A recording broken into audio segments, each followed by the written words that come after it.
తెలంగాణ ప్రభుత్వాన్ని అస్థిరపరిచేటువంటి కుట్ర జరుగుతోందని, రాజకీయ పార్టీలు ఉద్యోగ సంఘాలను రెచ్చగొట్టి ప్రభుత్వం మీదకి వదులుతున్నాయంటూ తెలంగాణ ముఖ్యమంత్రి వర్యులు రేవంత్ రెడ్డి గారు సంచలనమైనటువంటి వ్యాఖ్యలు చేసిన నేపథ్యంలో వీటి మీద మనం పూర్తి స్థాయిలో చర్చించేటువంటి ప్రయత్నం చేద్దాం. ప్రస్తుతం మనతో పాటు ఉన్నారు ప్రముఖ రాజకీయ విశ్లేషకులు, ప్రముఖ సీనియర్ జర్నలిస్ట్ డివిఎస్ గారు. సార్తో మాట్లాడదాం. సార్ నమస్తే. సార్ నమస్తే. తెలంగాణ ప్రభుత్వాన్ని అస్థిరపరిచేటువంటి కుట్ర జరుగుతుందని కొన్ని రాజకీయ పార్టీలు ఉద్యోగ సంఘాలను ప్రభుత్వం మీదకి రెచ్చగొడుతున్నాయని, గతంలో చేసినటువంటి అప్పుల వల్ల ఈరోజు తెలంగాణ ప్రభుత్వానికి ఒక్క పైసా కూడా అప్పు పుట్టడం లేదని, అసలు ఢిల్లీ వెళ్తే అక్కడ అపాయింట్మెంట్ దొరకడం లేదని, ఇక్కడ కొత్త రోడ్లను నిర్మించడం పక్కన పెడితే ఉన్న రోడ్లకి గుంతలు పడిన పరిస్థితుల్లో ఆ గుంతలు పూడ్చేందుకు కూడా డబ్బులు లేవు అంటూ రేవంత్ రెడ్డి గారు సంచలనమైనటువంటి వ్యాఖ్యలు చేశారు. ఏంటి సార్ అసలు తెలంగాణ రాష్ట్రంలో ఏం జరుగుతుంది? అంటే సంపన్న రాష్ట్ర ముఖ్యమంత్రి అనుకున్నాం. దేశంలోనే సంపన్న రాష్ట్రం తెలంగాణ, దేశంలోనే తలసరి ఆదాయం అత్యధికంగా ఉన్న రాష్ట్రం తెలంగాణ. 3 లక్షల కోట్ల ఆదాయం అన్నాడు.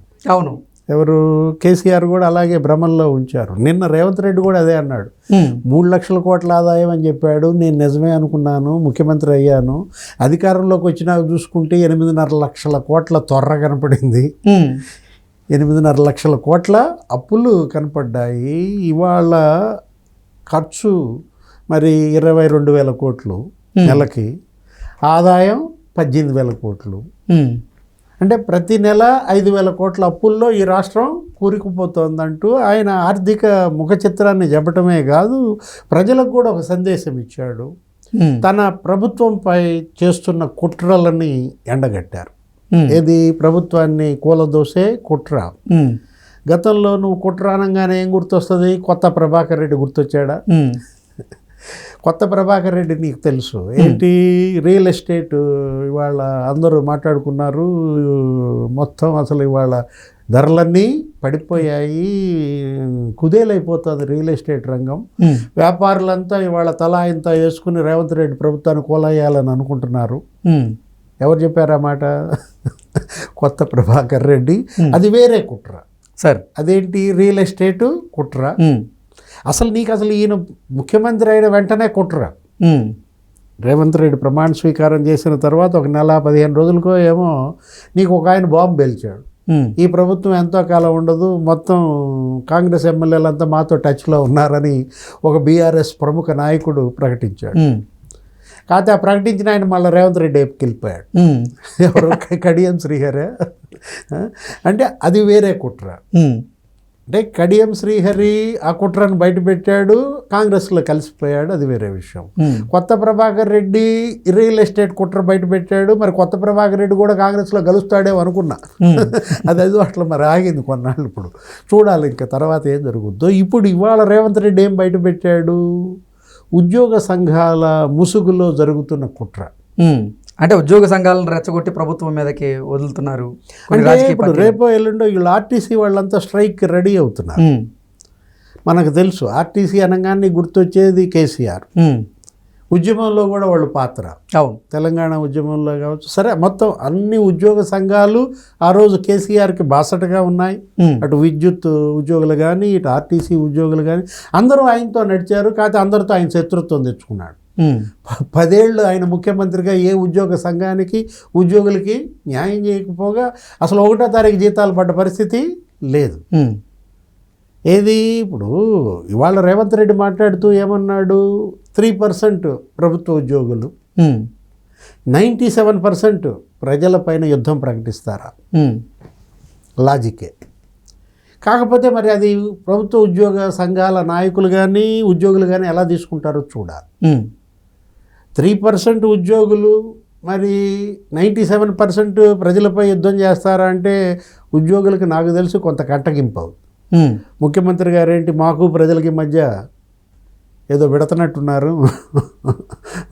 అంటే ప్రభుత్వ ఉద్యోగుల్ని అది రెచ్చగొట్టే వాక్యంగా కనపడతాం.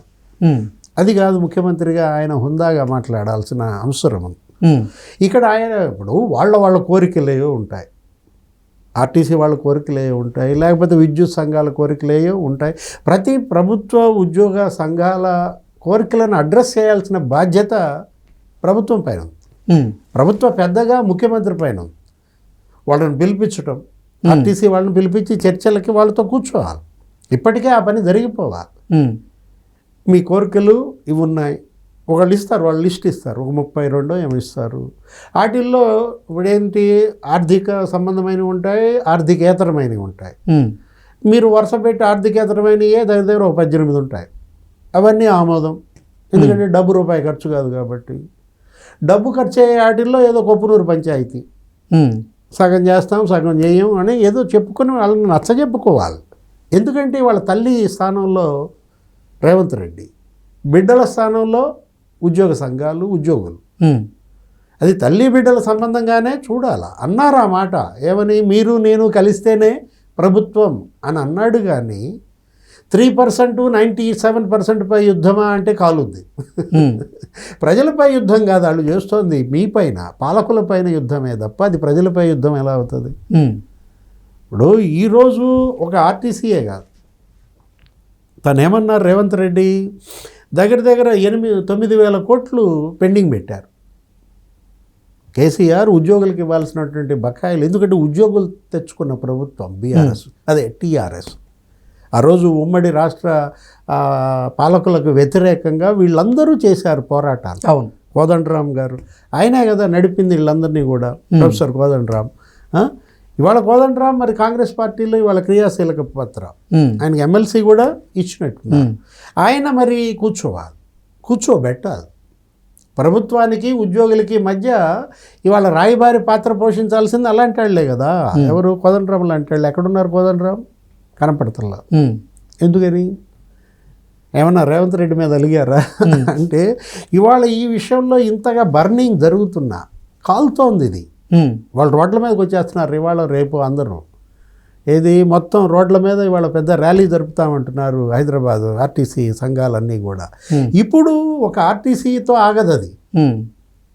అదేమవుద్ది, అది కాంటేజియస్, అన్ని శాఖలకి అది విస్తరిస్తుంది. వాళ్ళ డిమాండ్లతో వాళ్ళు కూడా ముందుకు వస్తారు. ఫామ్ హౌస్లో ఉన్న ఆయన, ఈ మొత్తం రాష్ట్రాన్ని అప్పులు చేసిన ఆయన 3 నెలలకు ఒకసారి వచ్చి ఫెయిల్ అంటున్నాడు. ఎందుకంటే మొన్న రజతోత్సవ సభలో అన్నాడు, రేవంత్ రెడ్డి అని పేరు ఎత్తకపోయినా ఈ ప్రభుత్వం అభివృద్ధిలో ఫెయిల్, ఈ ప్రభుత్వం సంక్షేమంలో ఫెయిల్, నీళ్ళు ఇవ్వడంలో, తాగునీళ్ళు ఇవ్వడంలో ఫెయిల్, రైతులకి ధర ఇవ్వడంలో ఫెయిల్ అని ఫెయిల్ అనేసరికి ఈయన మరి కాలినట్టుంది. 3 నెలలకు ఒకసారి వచ్చి విఫలం అంటున్నాడు. ఆయనే కదా ఈ అప్పుల్లో ముంచింది. 8.5 లక్షల కోట్ల అప్పు అంటే మీరు అన్నారు ఇంట్రోలో, రోడ్లు వేయటం సంగతి దేవుడెరుగు, డాంబర్కే దిక్కు లేదా? ఆ గుంతల్లో డాంబర్ పోయట. అసలు నాకు ఢిల్లీ వెళ్తే నాకు అపాయింట్మెంట్లు ఇట్లేదన్నాడు. పాపం కడుపు చించుకుంటే కాళ్ళ మీద పడిన ఎవరి కాళ్ళ మీద పడుద్ది? రేవంత్ కాళ్ళ మీద కాదు, జనం కాళ్ళ మీద పడుతుంది. ఈ కడుపు చిన్న కడుపే పాపం. ఎంత ఉంటాడు, సన్నగా మామూలుగానే ఉంటాడు కదా. ఇవాళ రేవంత్ కష్టం. అతనేంటి పాపం దేశాలు తిరుగుతున్నాడు, విదేశాలకు వెళ్ళి పెట్టుబడులు తెస్తున్నాడు. 2.5 లక్షల కోట్ల పెట్టుబడులు ఇవాళ ఆకర్షించాడు. నీకు దావోస్ 2 సార్లు వెళ్ళాడు. ఫస్ట్ టైం దావోస్ వెళ్తే 40,000 కోట్ల MOU చేసుకున్నాడు. సెకండ్ టైం దావోస్ బాగా సక్సెస్ అయింది. 1,80,000 కోట్లు రెండోసారి మరి పెట్టుబడులతో తీసుకొచ్చాడు. అమెజాన్ కూడా వస్తోంది ఇక్కడికి, అమెజాన్ వెబ్ సర్వీసెస్. అంటే ఇవాళ రేవంత్ రెడ్డి మరి జపాన్ వెళ్ళాడు, అదో 12,000 కోట్ల పెట్టుబడులు తెచ్చాడు. అంతకుముందు అమెరికా, కొరియా అటు కూడా వెళ్ళాడు. దగ్గర 40,000 కోట్ల పెట్టుబడులు. మరి ఈ స్వల్ప కాలంలో 15 నెలల్లో నీకు మరి 2.5 లక్షల కోట్ల పెట్టుబడులు అంటే యువత ఉపాధి, ఇవాళ అతను పనిచేస్తున్న తీరు అభినందించాలి. ఇప్పుడు ఇక్కడ ఇష్యూ ఏంటి? తను ఒక మాట చెప్పాడు బ్లంట్గా. సార్ ఏమని చెప్పాడు? బోల్డ్గా మాట్లాడాడు, ప్రజల ముందు పెట్టాడు. ఇక మీ ఇష్టం అని తేల్చేశాడు. ఉద్యోగులకి తేల్చేశాడు, ప్రజలకి తేల్చేశాడు. నేను వచ్చిన తర్వాత ముఖ్యమంత్రిగా 1,58,000 కోట్ల అప్పులు చేశాం. 1,58,000 కోట్ల అప్పులు చేస్తే 1,52,000 కోట్లు ఆయన పెద్ద ఆయన ఎవరు ఫామ్ హౌస్లో పడుకున్న ఆయన చేసిన అప్పులు వాటి వడ్డీలకే సరిపోయిందట. అంటే ఇంకెంత మిగిలింది? తెచ్చిన 1,58,000 కోట్ల అప్పుల్లో 1,52,000 కోట్లు పాత ప్రభుత్వం చేసిన అప్పులు వడ్డీలకే సరిపోతే ఇంకా 6,000 కోట్లు. ఇంకా అదేముంది, అది వెంట్రుక. అది దాంతో అసలు లెక్కే ఉంటుంది. అది అసలు ఉన్నా ఒకటే లేకున్నా ఒకటి. అంటే మొత్తం తెచ్చిన అప్పు తెచ్చినట్టుగా పాత అప్పుల వడ్డీలకే సరిపోతుంది. ఇప్పుడు మరి నేను ప్రభుత్వ ఉద్యోగులకు జీతాలు ఇవ్వాలి, సంక్షేమ పథకాలు అమలు చేయాలి, ఇవాళ అతను ఇచ్చిన గ్యారెంటీలు.